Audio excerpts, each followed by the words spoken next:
Michael Patrick Shields is on the air. Good morning, world. Good morning, Michigan. A very pleasant Friday to you. It's nice when I can tell you that it's Friday. Everybody likes Friday, and it's a super weekend, Super Bowl on Sunday. Who do you like in the game? Who do you like in the Super Bowl? I guess the Packers are slightly favored, and some tickets are still available if you don't mind paying over $1,000 for a seat, that is. And should we be rooting for the Packers? Because after all, we're in the NFC North. And the Lions beat the Packers, so it'd be kind of cool to say that we beat the Super Bowl champions, wouldn't it? We'll find out later from John Stafford. He's Matthew Stafford's father, and he lives in the Dallas area, so we'll find out what his Super Bowl experience is going to be like this weekend, what it's been like so far, and what Matthew Stafford likes in the game. Jeff LaFrance will be here from Firekeepers Casino. They don't have sportsbook there, but you can feel like you're in Vegas. Las Vegas for Super Bowl weekend, I've been there once before, is huge. People love to go out there and bet the game and watch the game, and they have parties at every single casino. So since Firekeepers is where you get your Vegas on, they'll be doing it there this weekend. Brian Rooney, who ran for Congress here in Michigan, and his family owns the Pittsburgh Steelers. He's on the board of the Steelers. We'll talk with him about what his Super Bowl week has been like. As I think the Steelers are going for their 7th Super Bowl win in history, if I'm not mistaken. And Packers are going for their 4th or 5th or something. So it's a traditional game, to be sure. Stay tuned for that coming up a little bit later, too. Yesterday, I went to see the movie The Rite. This is the #1 movie in America right now with Anthony Hopkins, and it's a movie about exorcism. Supposedly based on a true story. And so Father Mark Inglet and I went to see the movie. He'll be here in studio a little bit later. In fact, I think he's saying Mass right now, or he will be shortly. And he's going to tell me what was realistic about that movie. Was it realistic at all? Did the devil make them do it? We'll see with Father Mark coming up short. It's funny, we walked out of the theater, and he was not wearing his collar or anything like that. And there I was walking, and there was Father Mark, and 2 people came running up. "What'd you see, Father Mark? What'd you see?" And they didn't even recognize me. I was chopped liver. He's a star. Father Mark Inglet from St. John's Student Parish and St. Thomas Aquinas. Sports attorney Robert Romano will be with us. He is a Super Bowl expert. He's worked with employment contracts and endorsement deals for Super Bowl players and NFL players, and he'll tell us what a Super Bowl victory means financially. And Jamie Westenbarger from Forest Hills Financial. Isn't it true that the market typically responds based on whether the AFC or the NFC wins the Super Bowl? I think that's how it shakes out. So we'll talk with him about that.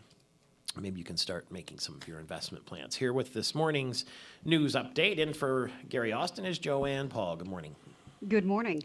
Governor Snyder released a report earlier that showed state employees make more in salary and benefits than their counterparts in the private sector, but a report released this week contradicts that, and in a big way. This one was done by the Economic Policy Institute.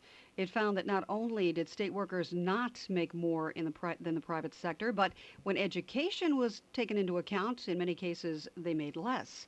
5.3% less to be exact. It also found nearly twice as many state workers have college degrees compared to those in the private sector. It looks like many of the state's colleges and universities aren't getting a fair shake either. Charitable contributions are down for most of them, according to those from the Council for Aid to Education. Wayne State got more money, but Michigan State and the U of M received less. The one taking the biggest hit, Northern Michigan University, suffering a drop in contributions of 55%. After an IRS audit found more than 14,000 people wrongly taking tax credits for plug-in electric and other alternative vehicles, the agency is changing the rules for claiming the credits. $37 million in credits doled out improperly. And the audit found among those trying to pull the wool over the Fed's eyes, at least 88 prisoners who sought a total of $155,000 in credits. The government is offering a credit of up to $7,500 for buying an electric vehicle or a hybrid. The CEO of AutoNation is warning domestic automakers not to underestimate the Japanese. Mike Jackson says U.S. automakers need to continue to develop the products and technologies needed to stay competitive in the worldwide auto market. He cited the recent recall of Japanese cars and the resurgence of American manufacturers. GM, by the way, is back in the Super Bowl ad game after missing a couple of years. The company is again this year coughing up the cash, up to $3 million for a 30-second ad to make a pitch directly to football fans this weekend. With this news update, I'm Joanne Paul. Now back to Michael Patrick Shields.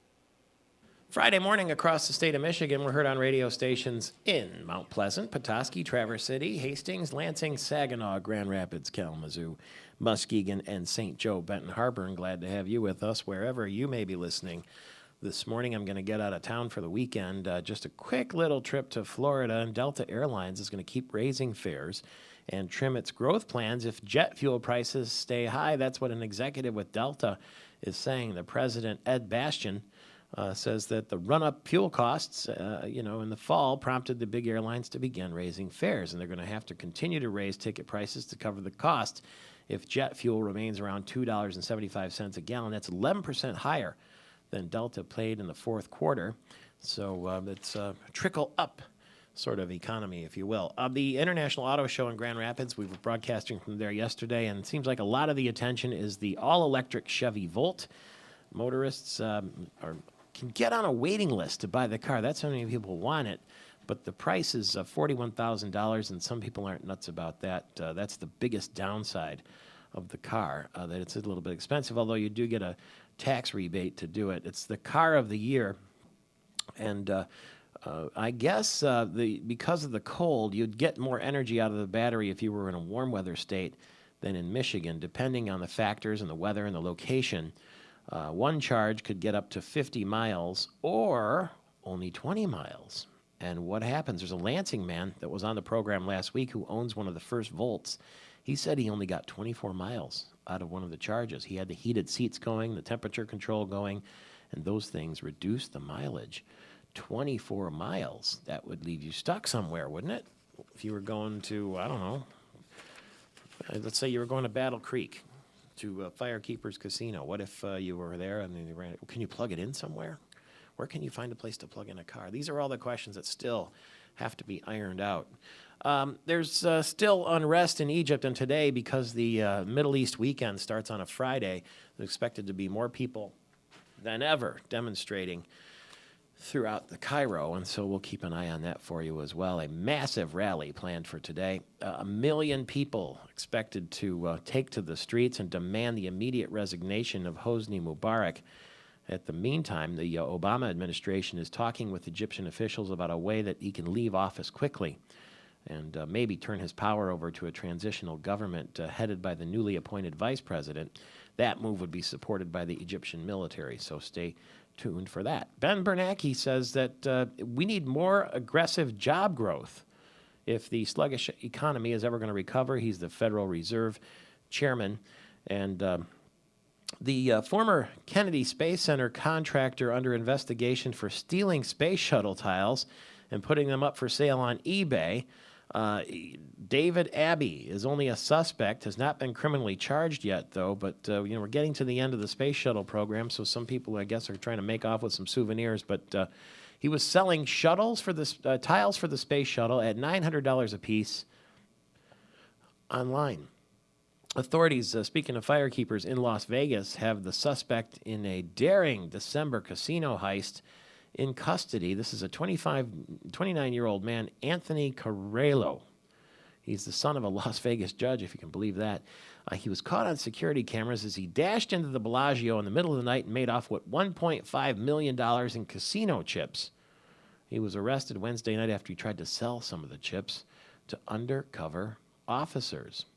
That's what I figured would happen, because how do you get rid of $1.5 million in chips? I guess he pulled up in a motorcycle at about 4 in the morning, right outside the front door of the Bellagio, ran right in. He had a mask on and a garbage bag, and he took $1.5 million worth of chips off the crap table, went right back out on the bike and gone, and took about a minute and a half. He had it all timed perfectly, but now they've caught him. You can't knock over a casino. There's too much technology involved, and even some of those chips have little receivers in them too, don't they? Jennifer Lopez and Mark Anthony have been invited to watch the Super Bowl in style. The President of the United States, President Obama, asked them to watch the Packers and the Steelers at the White House. And apparently they're thrilled. They say they don't even feel like it's real. So Obama will be kicking back and watching the game with some big superstars, too. We'll talk more about what's going on in the world. And I do mean the world, with world correspondent Nikki Hale and myself. It's Michael Patrick Shields at 17 after the hour. Welcome to Friday. Oh, here comes Prince William and Kate, what's her name? Oh, does anybody really care about the royal wedding? Do they? Are we going to get excited about this? Well, maybe, maybe not. It's coming this spring, and Nikki Hale, the world correspondent, on the other end of our line right now. Good morning to you. Good morning, Michael. How are you? Well, we know you're excited, are you not? Or, well, I guess I shouldn't presume. Are you excited about the royal wedding? Yes, I am. I loved the first wedding with Charles and Diana. That's the first royal wedding I ever watched.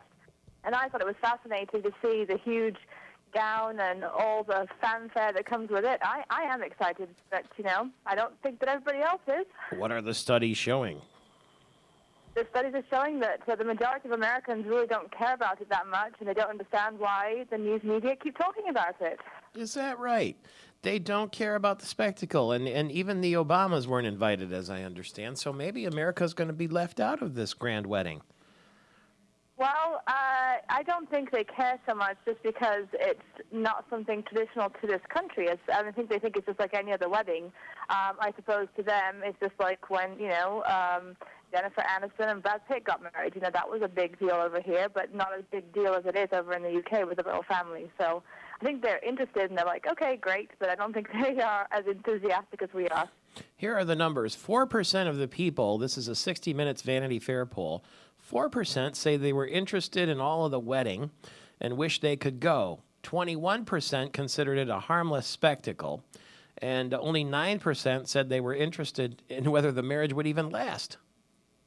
Right, exactly. And that's an interesting thing to not even care if it lasts or not. And I suppose that's something more for the UK, who still have, an interest in how the royal family goes and a respect for the royal family. So they want to know that, hey, the potential future king here will be marrying the right person, and she's potentially the future queen, and is that going to work out? So I think the UK care obviously a lot more, and maybe the countries in the Commonwealth care more so, but, to the US. Well, I'll be interested. I like spectacle, particularly of that nature, and I guess I'm in the minority on this one, though it seems. Possibly, though, as the day gets closer and we start to see the media coverage, maybe people will be more interested in what really is a bit of history, because you're now going to see 2 generations from now anyway, the next King of England and his queen. So we'll stay tuned for that. Now, there was also a question in this poll. I wonder what percentage of Americans believe they're underpaid? What percentage of Americans? 40%?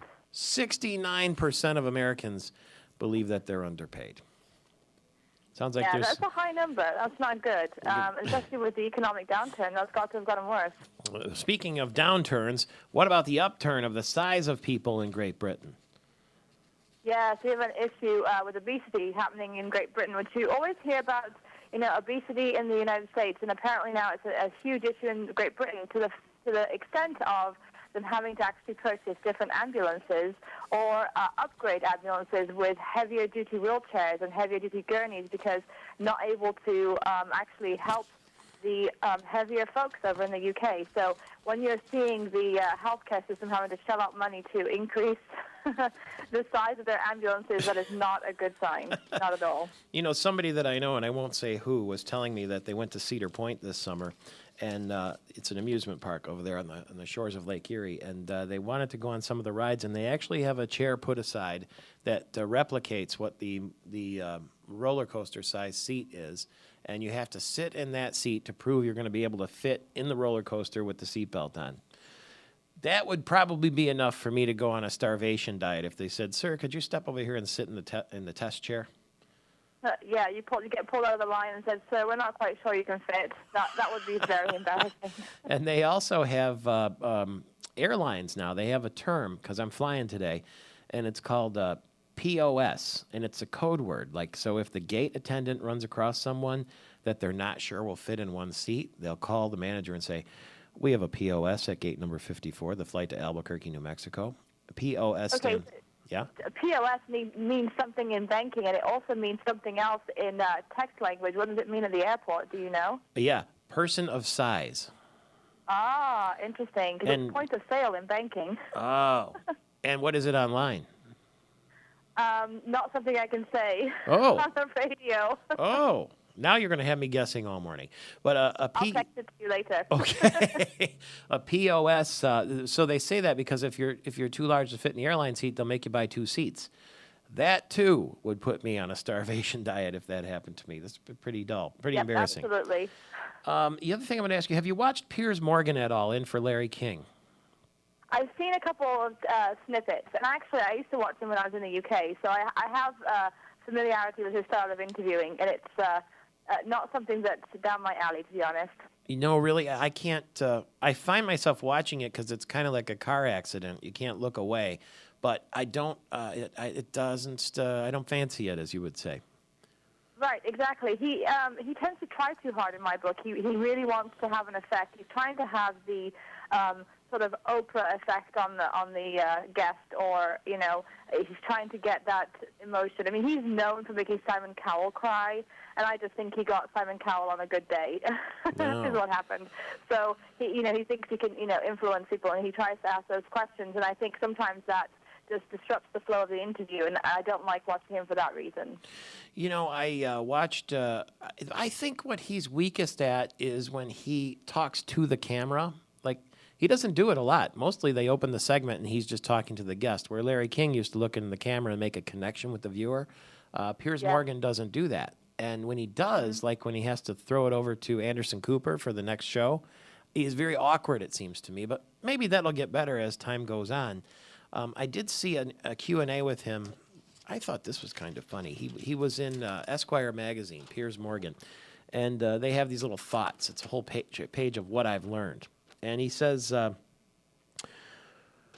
how many times have you been properly in love is a great question. And I remember he used it in the very first show with Oprah Winfrey. So it seems a little bit formulaic to me, maybe his style. And maybe that's your point. He's trying too hard.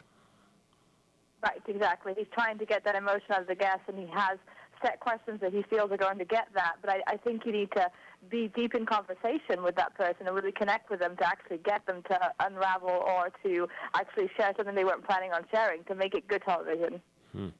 Do you think he will last? Has to be seen, really. I don't know. I think it was a big gamble for them to take on somebody who was relatively unknown. I mean, if you think about what the U.S. audience knows about him, it's all game show, right? So I don't know how much credibility he's going to build in the short term. So we'll have to see. Who do you like in the Super Bowl? I am going to go with, this is a tough one, really. I'm going to go with the Packers. Me too. I'm rooting for the Packers. They are a slight favorite in the game, but very slight. This is setting up to be a terrific Super Bowl, and I think that it'd be nice to have someone in the NFC North win the Super Bowl, especially a team that the Lions actually beat, and then you can say, hey, the Lions beat the Super Bowl champs. So we'll see how it shakes out. And I'm looking forward to the commercials. Have you seen the ones with the Oreos? They've been showing the first part of the ads all of last week and the week before, and they're going to do the second part or the full commercial during the Super Bowl. See, there you have it. I think a lot of the people who are watching the game are looking towards the commercials rather than the game. So that's me. Hey, enjoy it very much, and we'll see you soon. Thanks, Michael. Have a great morning. Nikki Hale, world correspondent. She has her own Facebook page, World Correspondent. Just look her up, Google her, and you can meet Nikki Hale, or at MichiganTalkNetwork.com. There's a 4-way tie atop the leaderboard at the Waste Management Phoenix Open. That's in Scottsdale, at the TPC Scottsdale. And one of the people tied for the lead. I'm not going to tell you about Bill Haas. I'm not going to tell you about Tom Lehman or Jason Bond. But I am going to tell you, tied for the lead at 6 under par 65, Tom Gillis from Michigan. And he thinks the course is going to allow low scores over the weekend. Anytime you get off to a good start and put yourself right in the middle of it, you feel good. They have to tease up. I think before that first round's over, not so much today, but through tomorrow, I think there'll be some, you might see an 8, 9, 10 under even. Opportunities there to shoot the real low ones. It was chillier in Phoenix than expected, but Tom Gillis said the cold wasn't much of a factor. I didn't think it was very tough. It really wasn't that cold. The stuff they make nowadays, all that Under Armour stuff, you don't have that bundled up like you used to be, so it didn't feel too bad. Phil Mickelson is only a shot behind, though, and Tom Gillis said he actually benefited from the frost delay. I just slept in until 7 o'clock. I knew we weren't going. There's just no way. I think I woke up around 4 in the morning. I looked at my phone real quick, and it was 27 degrees or whatever, and I thought, This is kind of nice because usually the first off you're up at 5 a.m. Somebody say sleep in. Somebody say 27 degrees. If only. Anyway, Tom Gillis, we'll see how he does the rest of the weekend. And if I'm not mistaken, they finish up early, really early on Sunday because they want to be done before the Super Bowl hits the air. So good luck to Tom Gillis. We'll talk to Vartan Kapalian, the president of the Golf Writers Association of America. He knows Tom Gillis very well. A little bit later, we won't wake up Tom Gillis because he's on the West Coast. It'd be too early. I don't want to screw up his game for today. The University of Michigan gave Ohio State a pretty good game yesterday in Columbus, but Ohio State rallied and beat Michigan 62-53. What an elbow fest that must have been with that low score. The Buckeyes shot 54% from the field and overcame a 6-point deficit. So good on you, Michigan. You gave it a shot anyway. Tigers are on the right track when it comes to minor league prospects, according to Baseball America. And the Pepsi Rookie of the Year award winner is Detroit Lions defensive tackle Ndamukong Suh. The announcement was made as part of the Super Bowl. He's an all-pro tackle, and he's odds-on favorite for NFL Rookie of the Year, too. That takes place this afternoon, so it looks like it was an excellent draft choice for the Lions for once, and Ndamukong Suh getting all sorts of awards. Later on, we will talk to Matthew Stafford's father, who lives in Dallas, and find out about his Super Bowl experience. John Stafford will be with us as the wait is almost over for the Steelers and the Packers. Super Bowl 45 at Cowboy Stadium. Pittsburgh making its third championship appearance in 6 years and looking for its record-tying 8th Super Bowl appearance. And what have they won? 6 of them, right? Green Bay is 3-1 all-time in Super Bowls. LeBron James scored 51 points yesterday. The Heat beat the Magic 104-100. And Andy Pettitte, the Yankees pitcher, is going to announce his retirement today at a press conference. Ken Delafour, NFL veteran, will be coming up later with his prediction. And we'll talk about the market and the Super Bowl and your money with Jamie Westenbarger as soon as we get back. It's Michael Patrick Shields, and it's Friday. Let's take a little meeting this morning with Jamie Westenbarger from Forest Hills Financial, a registered principal of Invest and the president of Forest Hills Financial Incorporated in Grand Rapids. Invest is not affiliated with Forest Hills Financial, and the opinions expressed are those of Jamie and not necessarily those of Invest. Good morning to you, Mr. Westenbarger. Morning, Mike Patrick. How you doing? Yeah, you had a chance, or will you have a chance to go over to the Michigan International Auto Show at DeVos Place on the weekend? Yeah, planning on going over this weekend. It looks like there's some pretty exciting stuff over there. Yeah, Chrysler, who Jim Cramer said there's nothing there. Remember after the Detroit Auto Show, and he liked Ford. He said nothing. But I think if you go to that show and you look at the Chrysler products, you might change your mind.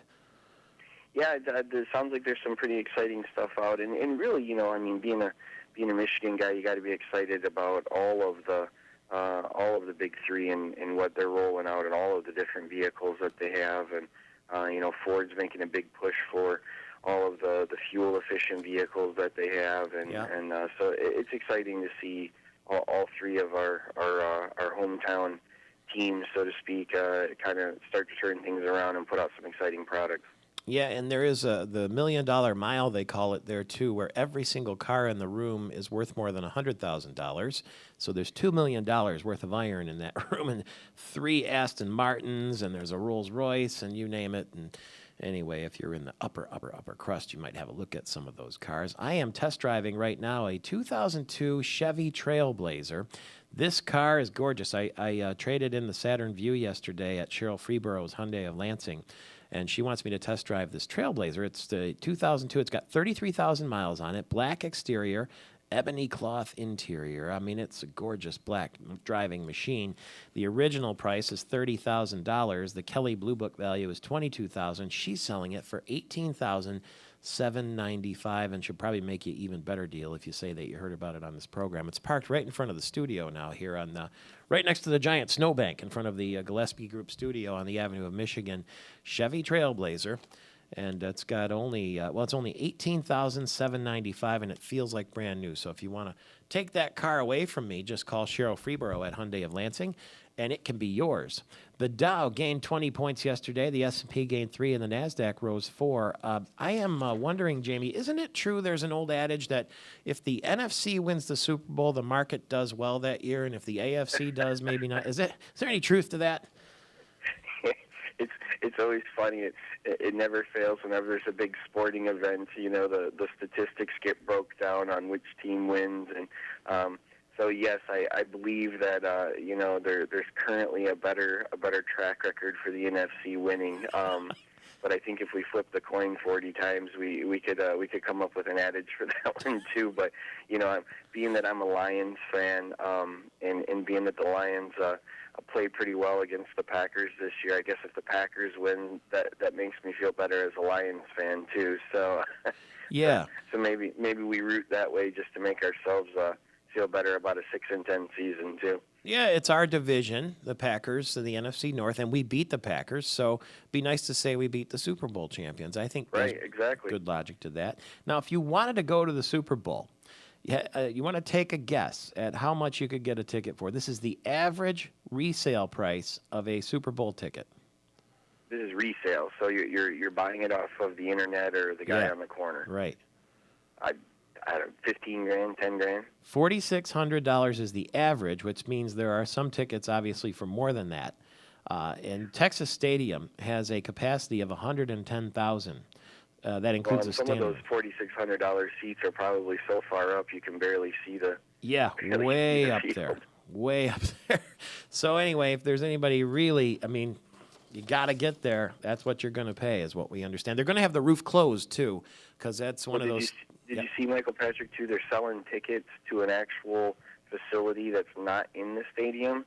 It's the first time that a stadium has sold, quote-unquote, Super Bowl tickets where you're not physically in the stadium. They're going to be watching it on closed caption television like 2 miles away.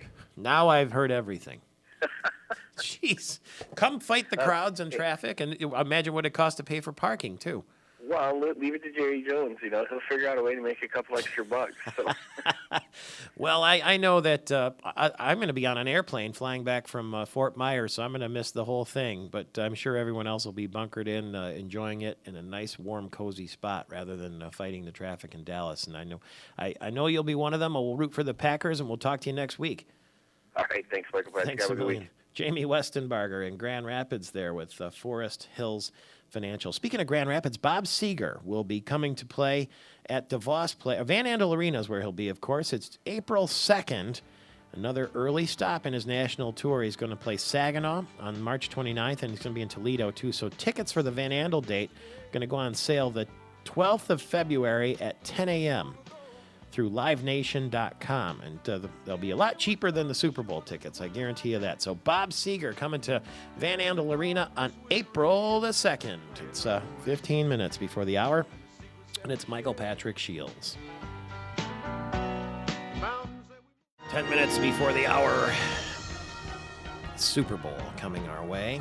And boy, some of the kids have had some time off. 2 school districts closed for a third straight day today because the streets and sidewalks remain too snow-covered after the blizzard. Grand Rapids and Holland school officials say the safety of students is the top priority. They're urging residents to please help clear the sidewalks, the bus stops, and the street corners, and ensure a safe path for students come Monday when presumably everyone will be back to work and everybody will be also back to school. Governor Snyder used one study to say that state employees make double what their counterparts make in the private sector.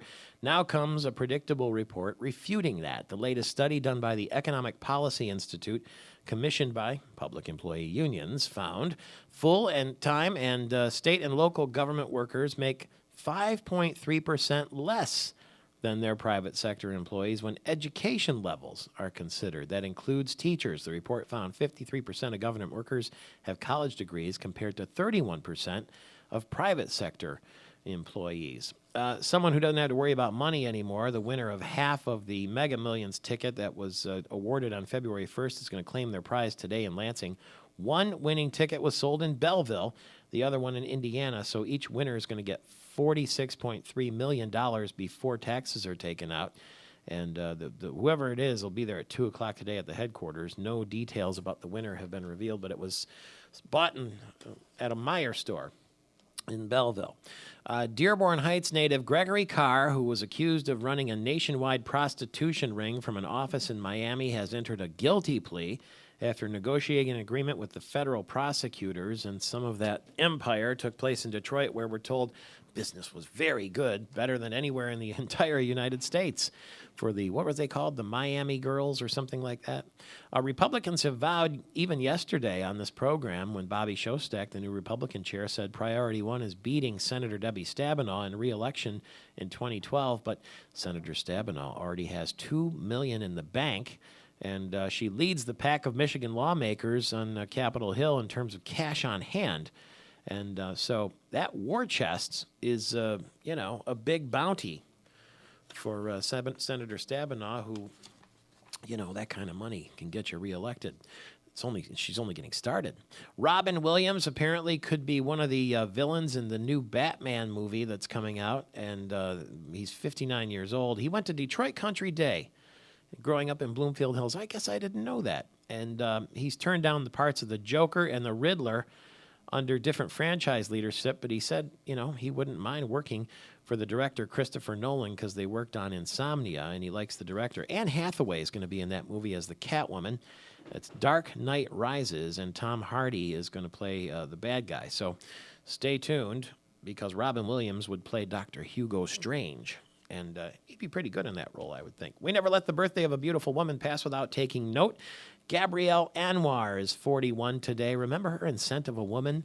She danced with Al Pacino at the, I think they were in the Oak Room, weren't they, at the Plaza Hotel? And then Natalie Imbruglia is 36 today. Happy birthday, darlings, to all of you. Robert Romano is a Connecticut-based entertainment and sports attorney, a litigator who's negotiated employment contracts and public appearance contracts and endorsement and marketing sponsorship agreements for professional athletes, coaches, and front office personnel. And he'll be watching the Super Bowl with a keen eye this weekend. Good morning to you. Hey, good morning. How are you? If Ben Roethlisberger and the Steelers win this Super Bowl, will he be marketable again as a star, or what happened to him last summer with the accusations of sexual assault? Will that taint him forever? I think it's going to taint him. I mean, I think he needs to win the Super Bowl this year. I think he needs to clean up his image during the off season a little bit more, maybe do some positive PR campaign, come up with a positive PR campaign, and then maybe have another winning season before some major sponsors will jump on board. I mean, after all, it's not the first time he's been down this road. He's done it twice now, right? Yeah, there's been a couple of allegations previously. We had this one this year. He's had that motorcycle accident. He just has a reputation of not being that likable of a guy. What about we're going to enjoy this game. Sometimes the Super Bowl games are a bust because they end up being routes or because the spectacle overcomes the quality of play. But maybe we should savor this game because is it possible it's the last one we'll see for a long time due to the NFL labor situation? Yes, the current collective bargaining agreement is expiring on March 3rd of this year. And if it expires and they can't come up with a new agreement, there may be a lockout or a strike as of the next football season. So this may be our last, football game for a while.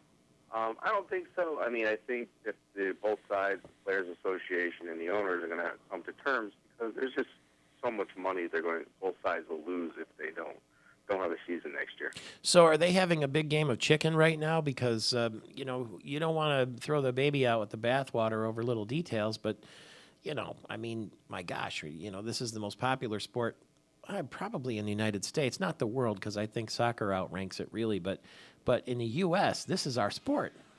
This is our biggest sport, both on TV and revenue-wise. So I think both sides need to come to terms on what they need to do to get themselves back on the field next year. I sure hope so. Thank you much. Always good to talk to you. Robert Romano, who knows his way around the business of sports. He's a Connecticut-based entertainment and sports attorney, and we're watching the Super Bowl. He'll be watching this weekend, too. Who do you like? 888-900-9966. More of your Friday with Michael Patrick Shields all across Michigan. Good morning, Michigan. A very pleasant Friday to you. It's Super Bowl Eve, Sunday, the big game from Dallas, and we'll be talking a little bit later with Ken Dallafor, his prediction. He's an NFL veteran. Your predictions are welcome at 888-900-9966, 888-900-9966. And Who do you like? Steelers, Packers. Packers, of course, from the NFC North. That's our division with the Detroit Lions.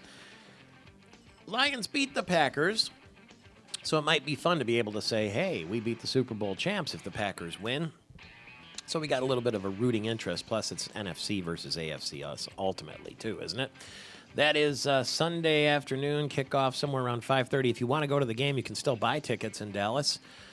Average price, though, is $4,600 to sit in a 110,000-person stadium and watch those teams from a distance, it sounds like.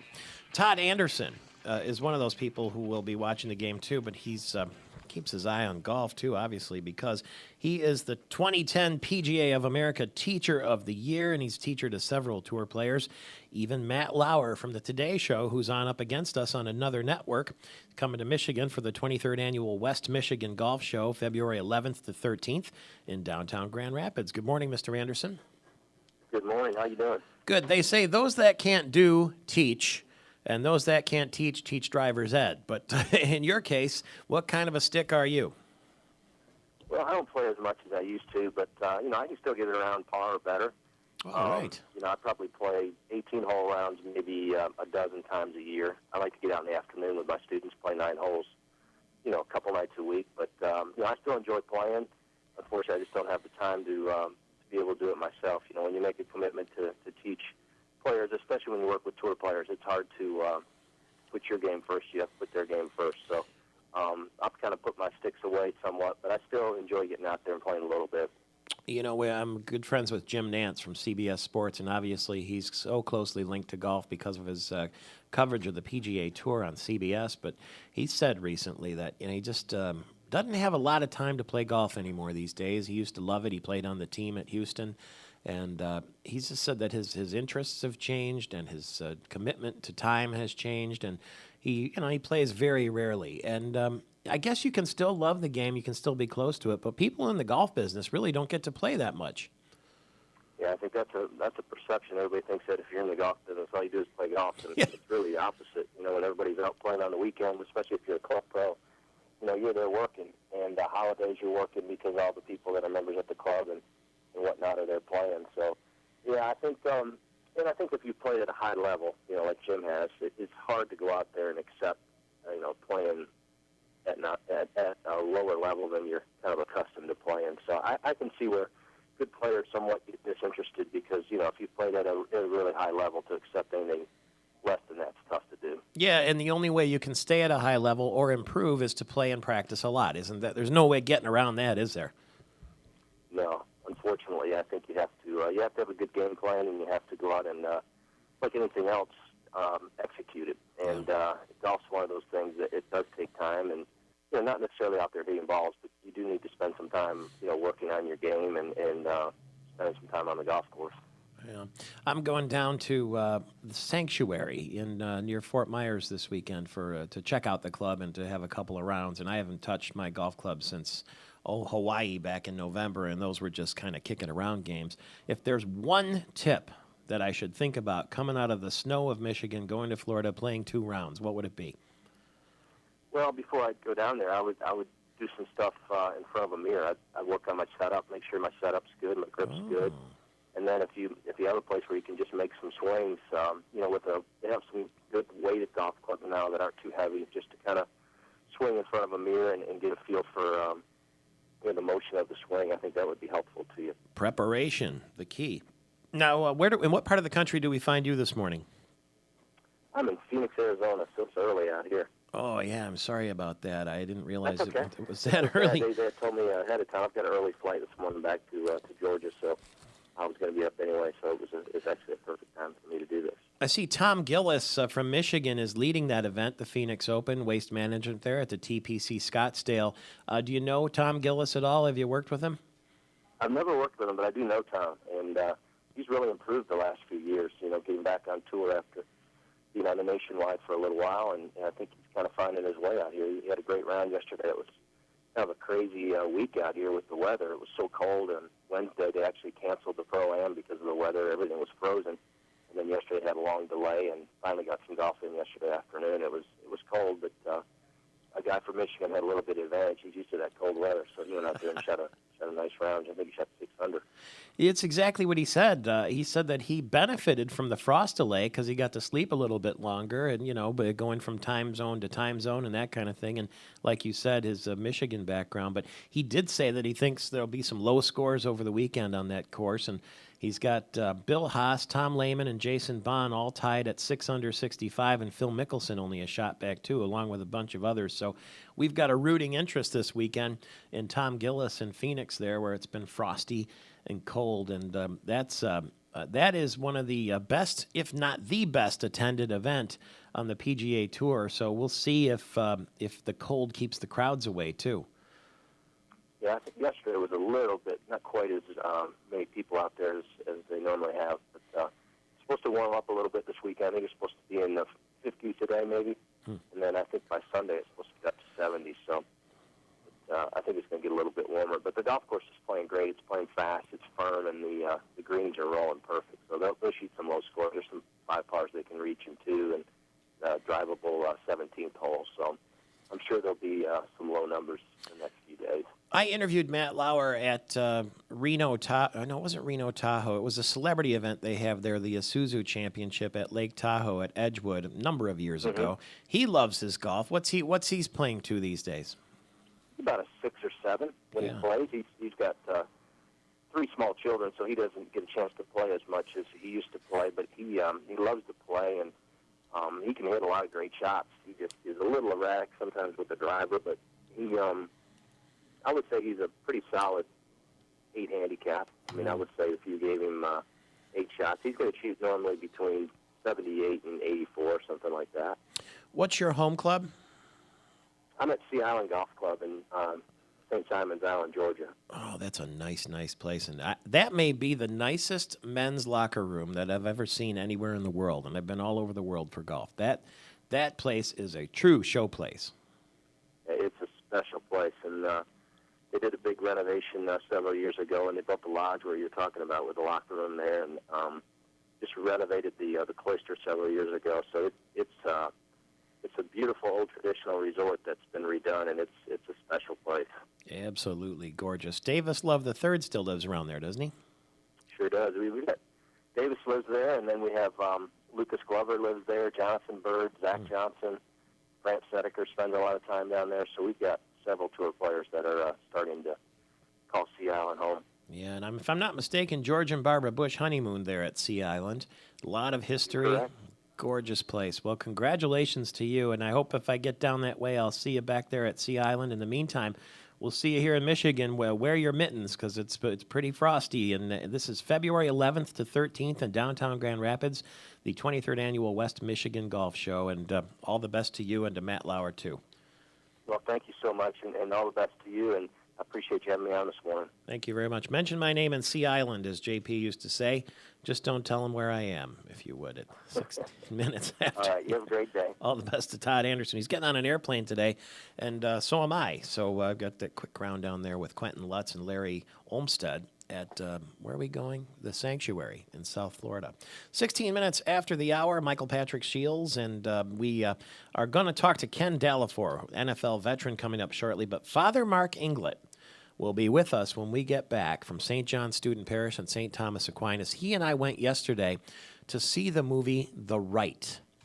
The Rite. It's an exorcism movie, and I took Father Mark because I want to know, is there any reality to this spooky picture with Anthony Hopkins? So we'll get some audio from that movie, a little preview so you can hear what it sounds like, and then the reality or non-reality. Ron Van Timmeren from Celebration Cinemas will be with us, too. It was the #1 movie in America last week.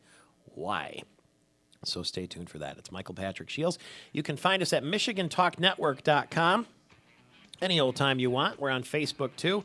And you can ring the studio with questions for Father Mark, if you like, at 888-900-9966. Who do you like in the Super Bowl? Are you spooked by the devil? 888-900-9966. It's Michael Patrick Shields. Very recognizable and spooky theme to The Exorcist, if you remember. That was the early 70s that William Peter Blatty's novel was made into a... I forget, what's the name? Reagan was her name in the movie. That was... I forget the actress's name, though, but Oh, Linda Blair. Linda Blair. Who could forget Linda Blair? Father Mark Inglet is with us now from St. John. He's a pastor of St. John's Student Parish in St. Thomas Aquinas. Good morning to you. Good morning, Michael Patrick. Well, we went to the movies yesterday to see this movie, The Right, with Anthony Hopkins. And it was the #1 movie in America last week. And we'll play a little clip for those of you who haven't seen it or maybe haven't noticed the previews on television so you can get an idea of what it's about. And here it is. Tony Cuthbert, if you would, sir.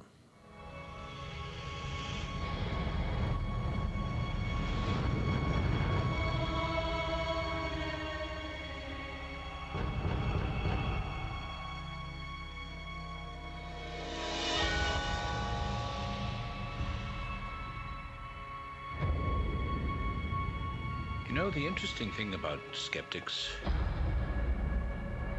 is that we're always looking for proof. The question is, what on earth would we do if we found it? What did you believe? I believe that people prefer to lie to themselves than face the truth. Last year, the Vatican received over 500,000 reports of demonic possession. This was taken at an exorcism in Turin.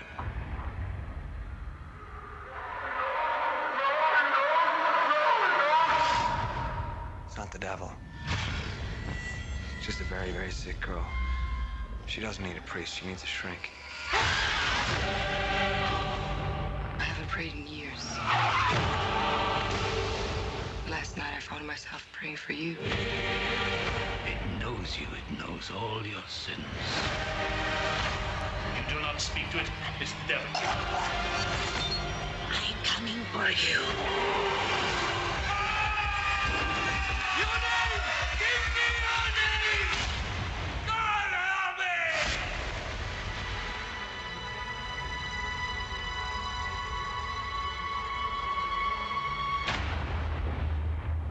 You can only defeat it when you believe in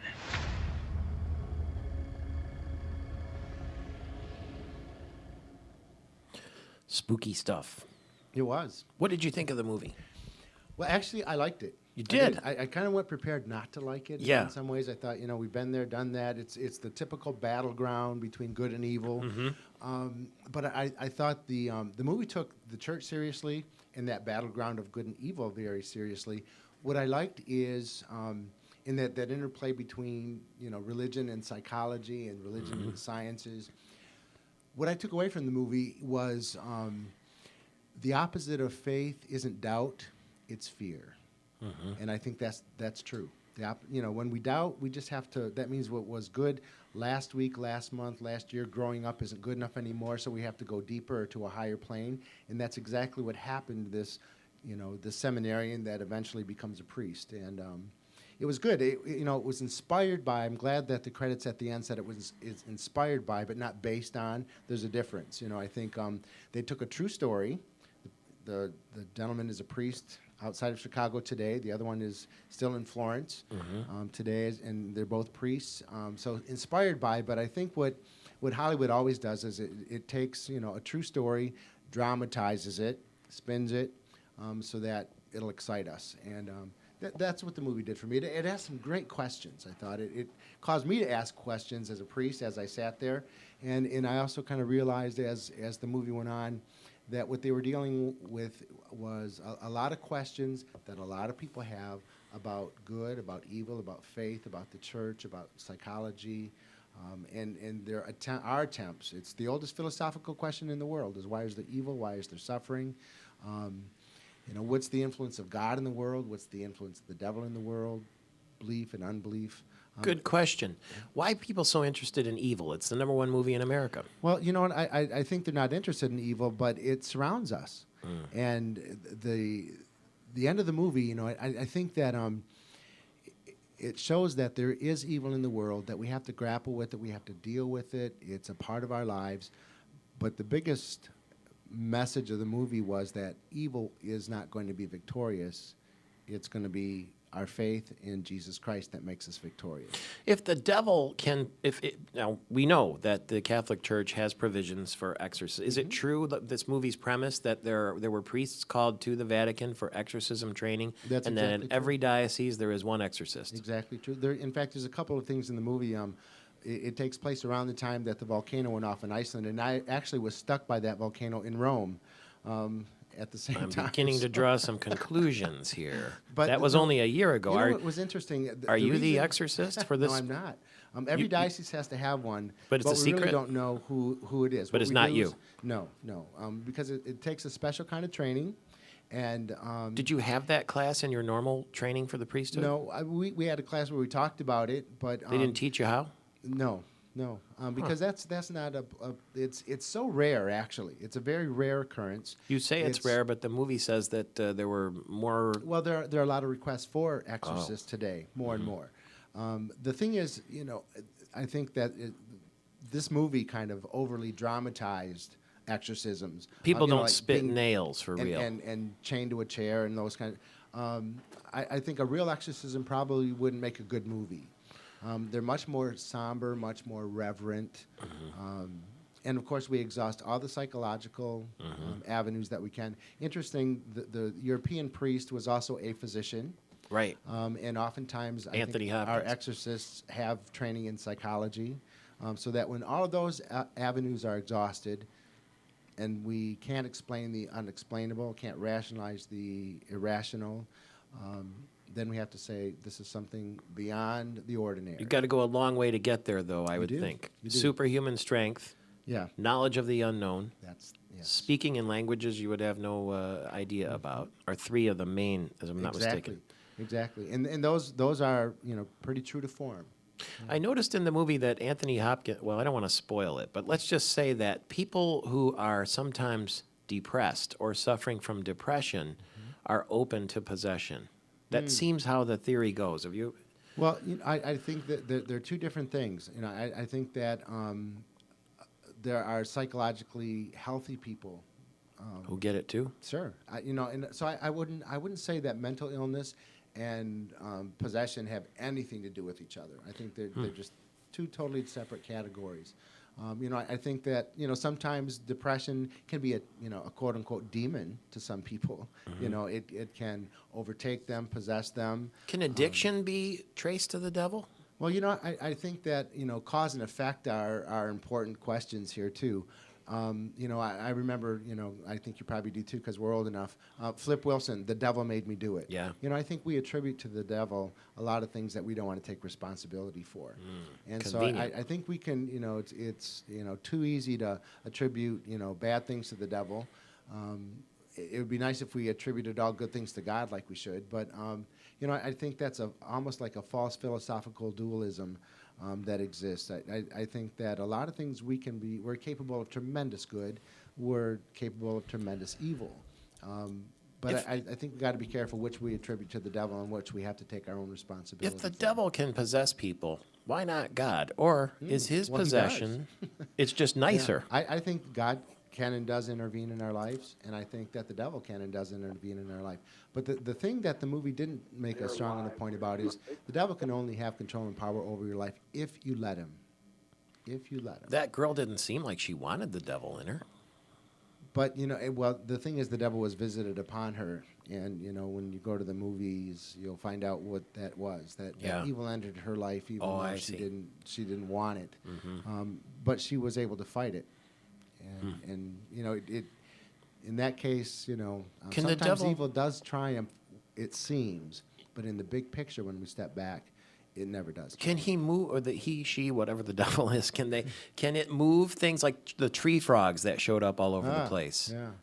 Yeah. God doesn't move things physically, right? Well, I suppose he could. If he wants to. There's another crying statue in Ohio. Oh, that's right. Yeah. Ron Van Timmeren from Celebration Cinemas is with us in Grand Rapids, and we watched. Did you see the movie The Right yet, Ron? Michael Patrick, I'm too scared, Yeah. but somebody said I should go because it's not really that scary. It's more thriller. It's not gory. Well, No, not really gory. It's and the scenes in the Vatican are nice to look Yes, at. they're beautiful. Yeah.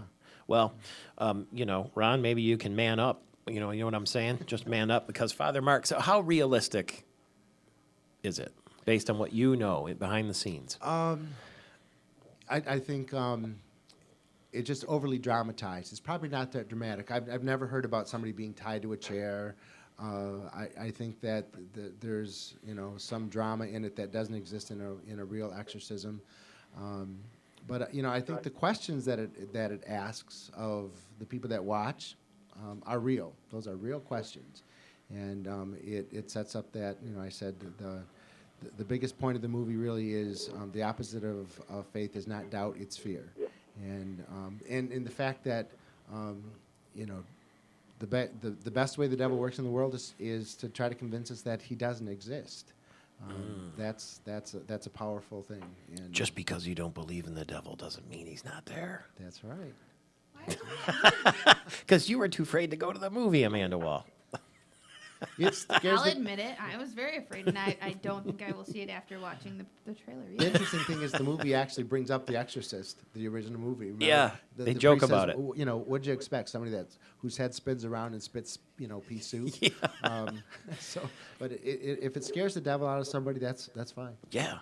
But that was the one thing to me that I didn't like about the movie, is that the seminarian who was trying to decide whether to go on to the priesthood eventually was convinced to go to the priesthood by the presence of the devil.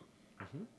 I didn't like that. Well, it's that's why we have a crucifix on the wall wearing around our necks. It's a broken, bloody mess. And the idea of the crucifix is God can take whatever broken, bloody mess that enters our life, or that we foist on ourselves or have foisted on us, and bring new life, restoration, resurrection, and healing out of it. That's the whole message of the cross. For every cross, there's a resurrection. Real quickly, did you see President Obama, who some people suspect of being a Muslim, is quoted now as saying, "I came to know Jesus Christ for myself and embrace him as my Lord and Savior." That should put an end to that, right? I read the whole thing and watched the little clip there. What's nice about that is, there's a myth in America that religion is private, and it's not private. It's personal, but it's never private. And I think that that's the kind of the lesson that President Obama learned, that he thought it was private, now it's personal, and he shared it with us. Thanks for sharing your time with us. We sure appreciate it. Father Mark Inglet, St. John Student Parish and St. Thomas Aquinas. Super Bowl weekend is with us. It's here after 2 weeks of hype. The game will be underway this weekend. The Steelers and the Green Bay Packers. And on the other end of our line, the NFL veteran, the Warhorse, Ken Dallafor, who played for the Lions, the Steelers, the Chargers, the Michigan Panthers, the Golden Gophers, and your high school team was? The Madison Eagles of Madison Heights, Michigan. There you go. That's his football pedigree this morning. And Andy Hetzel is with us, too, the Vice President of Corporate Communications for Blue Cross Blue Shield of Michigan. Good morning to you, Andy. Good morning, Michael. Good morning, Ken. Hey, good morning, Andy. Of course, Ken Dallafor is also a Senior Vice President with the Blue Cross Blue Shield of Michigan, Senior Vice President, Group Sales and Corporate Marketing. And I got to say to both of you, starting with Andy Hetzel, I think my wife, Christine Teneglia, is trying to kill me. And I haven't told anyone, but I want it on record with you two. Because yesterday I called her and I said, the city plowed a huge pile of snow right in front of the mailbox. And so the U.S. mail is not delivering because it's so big they can't get the Jeep to to the mailbox. You know what she said? Why don't you grab a shovel and go out there and get some exercise? I said, great, I'll be out there in the cold shoveling this mountain of heavy snow and have a gripper right there on the front lawn. Well, it is good exercise, Michael, as long as you do it in moderation, just like anything in life. You do it with a little bit of moderation, you'll be okay. Yeah, but moderation for me means 30 seconds on, half an hour off, 30 seconds on, half an hour off. But anyway, I went out there and did the best I could. But I'm a little suspicious. I'm going to keep my eye on her. I'm just going to keep my eye on her. She was checking on the life insurance policies as she was sending you out to shovel the snow, Michael. Is that what you're saying? That's what I'm thinking. Well, I tell you what, I put my Blues card in my pocket when I'm out there, just in case I keel over. They'll be able to figure out where to everything. Never leave home without that Blues card in your wallet, Michael. That's a great thing. When I go skiing, like I skied with you up at Lake Otsego Club and in Vail and Beaver Creek last weekend, I take my credit card, my ID, and my lift ticket and my Blues card. That's just how it works with me. I want to be safe. I want to be covered. Ken, I have an idea. You clearly beaten me in the picks this weekend or this year for the playoffs. There's no question about that. It's decisive victory for you. I want to go double or quits on the Super Bowl. All right? Okay. If I lose, I have to run 50 laps on the indoor track at the Michigan Athletic Club. That will equate to 10 miles. That's if I lose. What do you want? What will you do if you lose? All at one time? Yeah, nonstop. Yeah, good input there, Amanda. It might take 5 hours, Michael, but I'll do it. I will do the same. How's that? That's easier for you. That's not fair. You're the picture of health. Well, anyway. Yeah, 10 miles is a long run, Michael. I know it. It'll take me all day, but it's Healthy Weight Week, according to Andy Hetzel, so I figure that's a good sacrifice for me. Don't you think, Andy? Or what are people doing for Healthy Weight Week? Should be doing whatever they can to get out and get active. And as Ken Dallafor is a perfect example of, get up early in the morning, eat breakfast within a half an hour, get into a routine. Ken's one that'll coach you on routines. You do something for 90 days and it sticks with you. Get into the gym, go walk with your family, whatever you can. Before I came on, Michael, this morning, I was looking at some state obesity statistics from the Centers for Disease Control, and Michigan is about 30% of the adult population is considered obese by the federal government, and that's not a good statistic at all. It's not only a health problem, it's an economic competitiveness problem. Obesity is about a $280 billion hit every year to our economy in this country. So anything that anybody can do to take personal responsibility for their health, that's what we're encouraging. And as Ken can tell you, get out there and do whatever exercise fits your lifestyle and go and do it. Here's the thing. I got it, Ken Dallafor. I'll run 10 miles on the indoor track at the MAC if I lose the bet. If you lose the bet, you have to come and ride the dog sled at the UP 200 event in Marquette next month because Blue Cross Blue Shield is a major sponsor of that event. You have to come to Frozen Marquette and ride on a dog sled around the track, okay? I will welcome that challenge, Michael. That's a great event, and we're glad to be a part of that too. And just to jump on what Andy was saying real quick, it's important that you do something to raise your heart rate, and it doesn't matter where you're at. Start with whatever level you can do, and we want to encourage everybody to do that. It's very important. Okay, now, since you beat me in the playoffs, I'll give you the first pick for this weekend, bearing in mind that you were originally drafted by the Pittsburgh Steelers. Well, I'm going to defer to the second half, Michael. I think you should have the first pick because you have not done well in the playoffs, and I wouldn't want it to be said I didn't give you an opportunity to pick first. I'm going with the Green Bay Packers because they're in the NFC North and because the Lions beat the Packers, and it would be fun to say that the Lions beat the NFL Super Bowl champions. Love the pick, and for all the same reasons, but I'm going to take the Steelers because I used to collect a paycheck from them, Michael, and there's still a little bit of that black and gold in my heart. I should think so, as the team you were drafted by. And we're going to talk to Brian Rooney coming up shortly, too. His family owns the Steelers. He lives in Michigan, and he's on the board of the Steelers, so we'll chat with him. Andy, just for fun, who do you like in the game?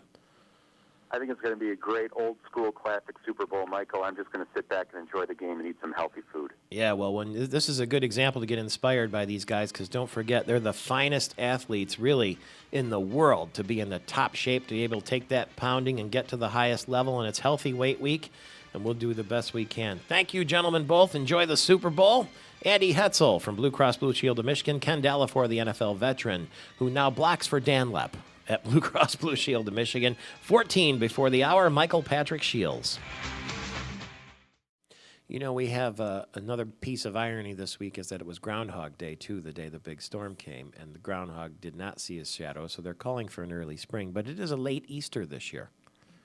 Very late. Yeah. Will you do anything with the students in terms of advising them how to approach Lent?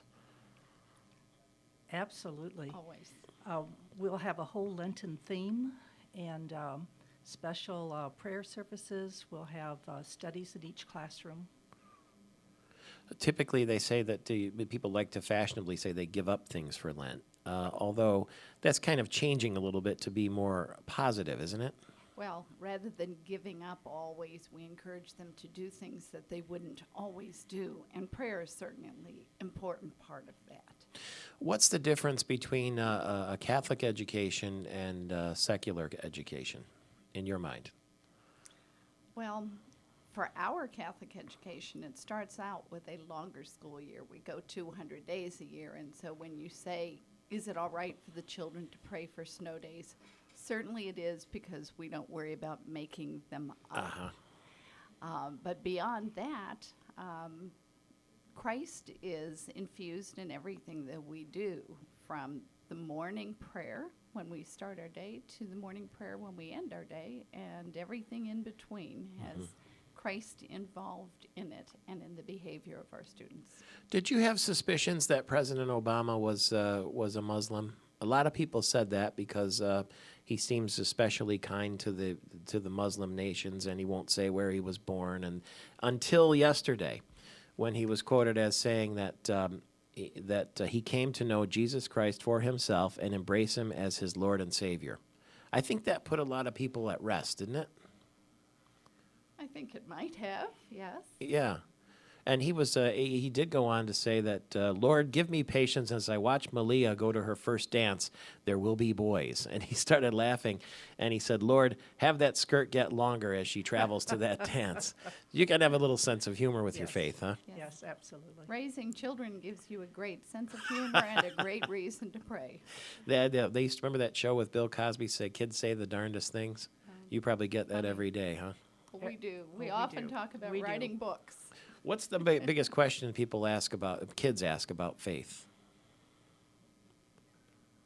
That's a good question. I think one of the big questions is, what will heaven be like? Mm-hmm. They know they want to get there, but they're not sure what it will be like. Yeah, I still think about that all the time, too. There are a million questions to go with that. Yes. Will your parents be there? Will your friends be there? What if you've been married multiple times? Which person will you see, and how will they all get along? Will you be able to play golf? I mean, heaven means different things to different people, right? But what does it mean to all of us? That's the question. It means unity and happiness with God eternally. So that's a bit vague, but who are we to know? That's the mystery, huh? That's right. That's right. And it's the ultimate goal for all of us to hopefully find out what it is to spend time with God for eternity. Well, you can get a taste of it here on Earth if you really want to. Very definitely. How do you get a taste of it on Earth? It happened to me last weekend. I was in Vail, Colorado, and I was too scared to ski down the steep slope, so they put me on the chairlift and sent me down. Long way to go, 1,000 feet or whatever. And I was looking at the mountain and the sky and the sun and the moon and on the downhill, and I said, there has to be a God to see a vista like this. And so I took the opportunity to talk with him, which I don't do often enough. Thank you both very much for being here, and happy Catholic Schools Week. Sure appreciate it. You're very welcome. Francine Herring, the principal at St. Martha's School, and Sister Marie Pauline, also from St. Martha's. A long way from GA. Someone do me a favor and pour me some, yeah.